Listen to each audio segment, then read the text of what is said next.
Всем привет, дорогие друзья! Сегодня хочу поделиться с вами рецептом чудесного пирога «Волны Дуная». Фактически этот пирог выглядит как настоящий торт.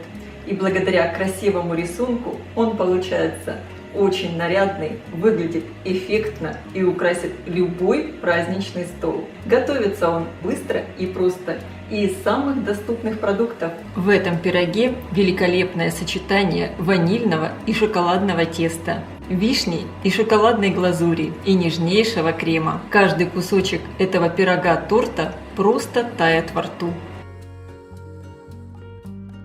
И я думаю, он порадует всех ваших родных и близких своим внешним видом и замечательным вкусом.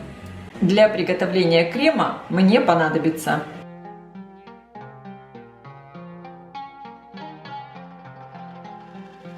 молоко. Вливаю в сотейник, и его надо довести почти до кипения. В миску всыпаю сахар, крахмал, перемешиваю. Также добавляю соль, добавляю яйца. Хорошо все перемешиваю до однородности, чтобы не было комочков. Молоко почти закипело. И часть горячего молока вливаю в сахарно-яичную смесь. Интенсивно перемешиваю. Оставшееся молоко возвращаю на плиту. И вливаю сюда полученную смесь, все время помешивая. И теперь варим заварной крем до того момента, как он загустеет и закипит, все время помешивая, чтобы крем не подгорел. Крем уже загустел, пошли пузыри, посмотрите. Крем снимаю с плиты. Продолжаю размешивать в кастрюле, так как она горячая. И здесь еще идет процесс приготовления. Посмотрите, какой получился крем. Очень гладкий, шелковистый, без единого комочка. Добавляю 2 чайные ложки экстракта ванили. Конечно, вместо экстракта ванили можно использовать ванильный сахар. Перемешиваю. Переливаю в миску. Закрываю миску пищевой пленкой. Причем пленку опускаю прямо в контакт с кремом, чтобы не образовывалась корочка. Оставляю его до полного остывания. Для приготовления теста мне понадобится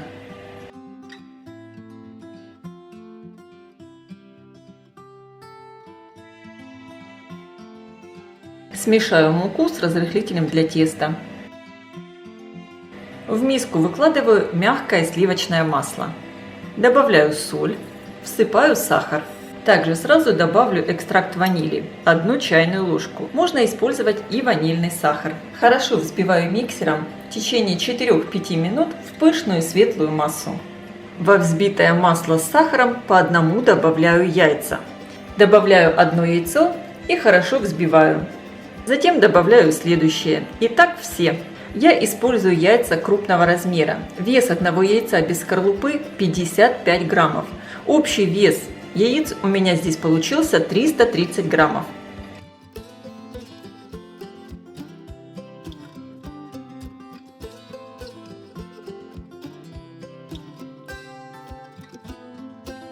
Теперь в эту массу просеиваю муку с разрыхлителем. Сначала перемешаю лопаткой, чтобы мука не разлетелась по кухне. И затем коротко перемешаю до однородности миксером. Это тесто не любит долгого вымешивания. Если его долго вымешивать, оно затянется и будет невкусным. Получилось вот такое кексовое тесто. Сейчас 1/3 часть теста переложу в другую миску. Я отложила примерно 400 граммов теста. Это будет шоколадный слой. Добавляю сюда какао, просеиваю его через сито. И также сразу вливаю молоко. Сначала немного перемешаю лопаткой. И сейчас быстро перемешаю миксером.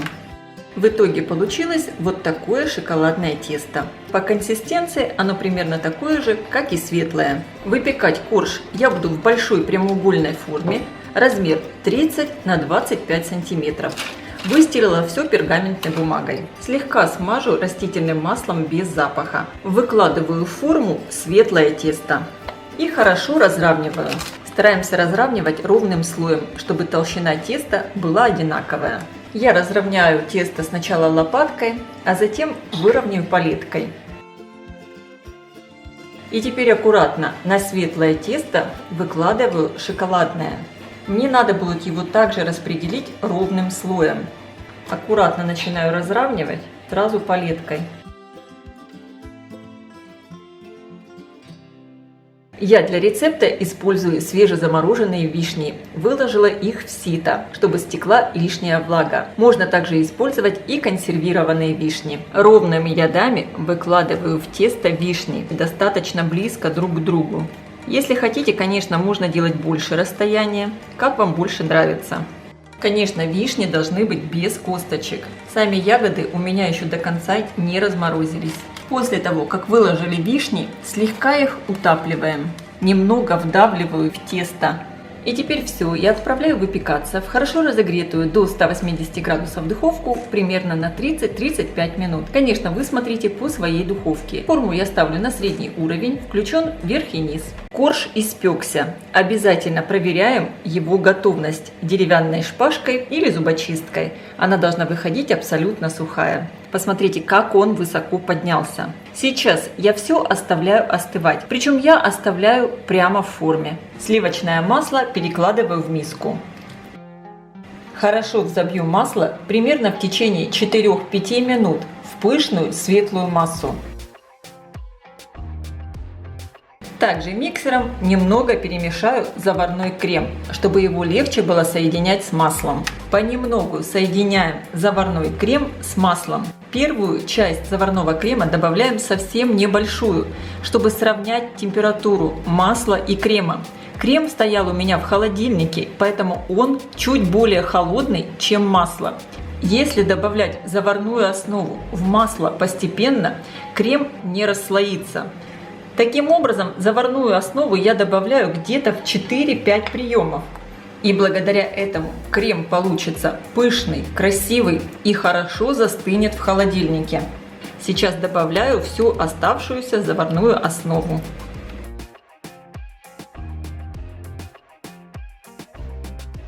Выкладываю его сверху на полностью остывший корж. И хорошо все разравниваю.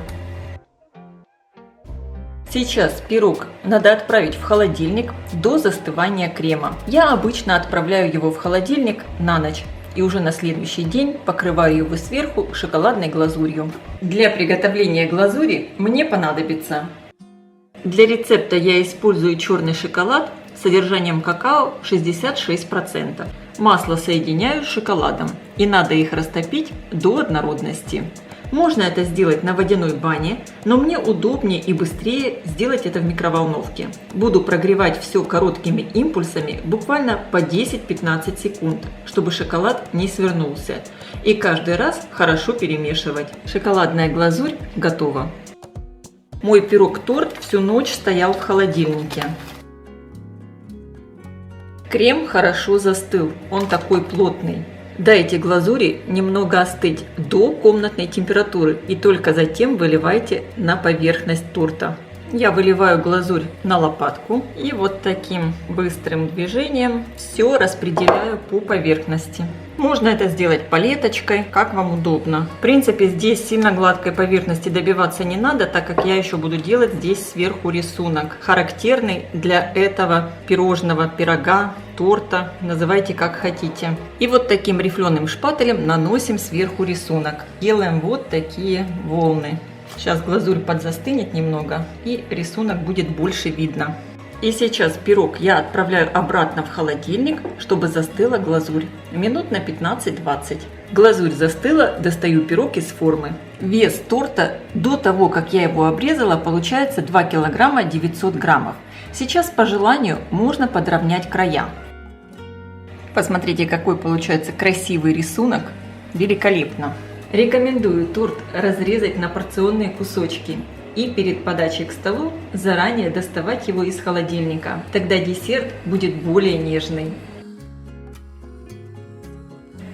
Посмотрите только, какая красота получилась. Пробуем.